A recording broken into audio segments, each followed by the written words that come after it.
Hi there, I'm Lara. I'm a rug hooker, I'm an artist, and this is the second installment of a series I'm doing called Can It Hook? Because I find that it's really interesting to use a lot of different textiles in my pieces because I love texture.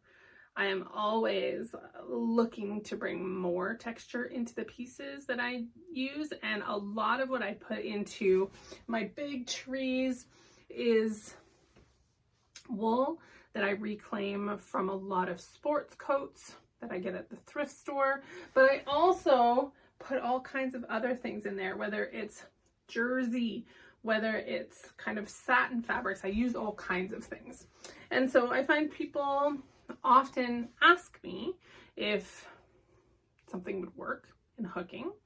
I found in the beginning that I would often ask other people, could I hook with this? And so my belief is that you just need to try, because some things work well, some things don't work well, but also more than that, you may like something or not like something in a different way than I do. And that means we just need to try. So I'm going to show you some of the materials that I used in this second video's example piece, which is this. So I made this piece. You're gonna get to see this closer up as I keep going, but this is what I made, and I'll show you some of the kinds of things that I put into it. So this, I don't know, this is some kind of fabric. I don't know what to call it. I don't even remember where I got it, but it's sheer, and it's interesting. This is another one of the scarves. So this was interesting because in my last video, I said that I didn't like these little handkerchiefs because they fray so much, and I still agree with that. But in the end, I decided that because I wanted this color, I was willing to live with the fraying. So that's kind of some of what goes into this, right? You need to decide, do I hate it so much I'll never use it? Or maybe it's not my favorite, but I don't mind it. So this ended up going in. This is a t-shirt that had holes in it from my husband's. It has two different kinds of t-shirt material in it. So I used some of that. Here is a scarf. It's got silver through it. And again, it's almost like a muslin, but I don't really know what this is called. This one is kind of like a velour, and it came, it was the binding on a blanket that my kids got for Christmas, and it fell off. And when I looked at it, I was like, I like this material. So I took it and I've been hooking with it. This is another shirt I got at the thrift store. It's black and gold. And this one, the gold is printed onto it.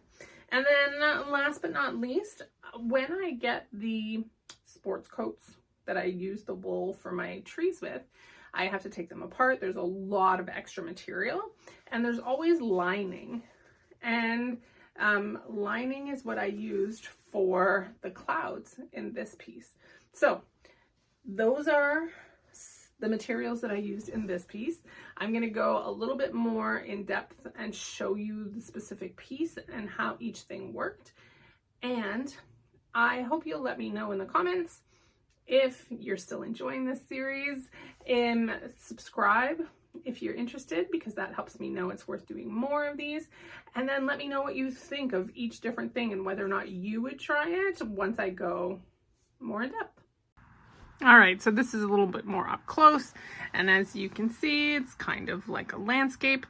I also realized that because I hooked this quite quickly, there are a few holes that I missed, like here and here, but I will fix those later. So let me walk you through it a little bit. The sky is the handkerchief that I mentioned, and you can see that it is quite frayed. I would trim this up a bit more, but it will keep looking frayed. So, you know, it's one of those things where not everybody would want to use it. The lining that I used for these clouds. It's not the identical one to the one that I showed you before, but I find that the lining out of jackets works really well. So I think it's worth a try. This is the scarf that had the silver through it, and it's got a little bit of fraying in it, but not very much. And then this one I didn't show you in the intro part, which is I saw a listing on Facebook Marketplace one day for 25 balls of novelty yarn, and I went and picked it up because it was free.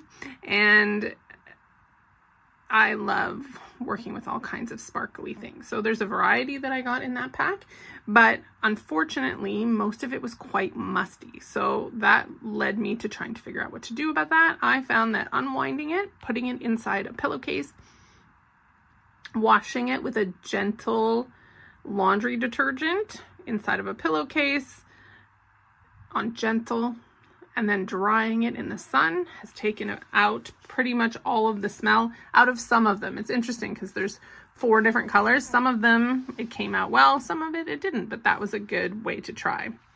This is the lining from the blanket. This is the black and gold shirt. This is this pink material. And then this is the t-shirt of my husband's. So that t-shirt actually has 2 different consistencies to it.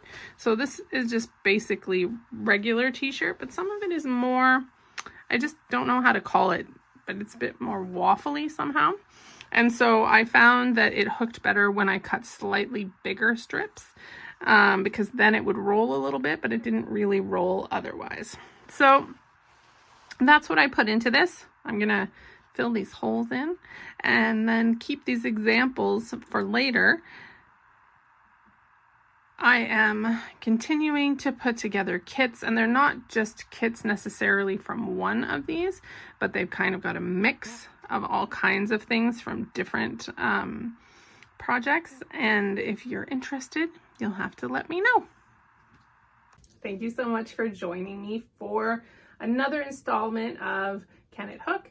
I hope to see you in the next video. If you have any kinds of materials that you think I should try, put it in the comments, because I am going thrifting soon, and if you make some suggestions, I can go and look for things specifically like that. I'll see you in the next video.